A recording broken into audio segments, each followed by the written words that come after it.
шом ва хайр азизон.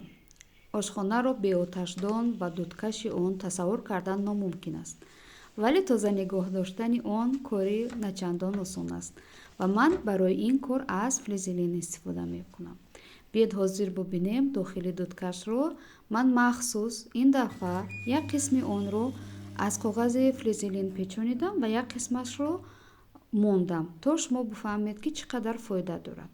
хуб дохили дудкашро мебинем. ин қисмате ки бе коғази флизелин аст ва ана ин қисматаш бошад бо коғаз печонида шудааст ва тамоми ана ҳамун чарбию равғану пораҳое ки ифлосиҳое ки аз дар вақти таом кардан ба вуҷуд меояд, ҳамаи онро коғази флизелин ба худ мегирад ва зерашро бубинед акнун.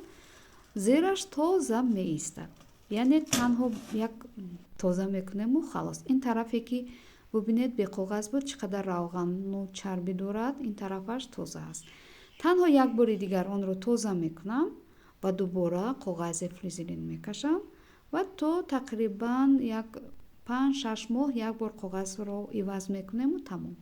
Зераш дигар тоза меистад ва ин барои осон шудани кор аст. Коғазро мекашам ва ҳозир баъди кашидан месанҷем.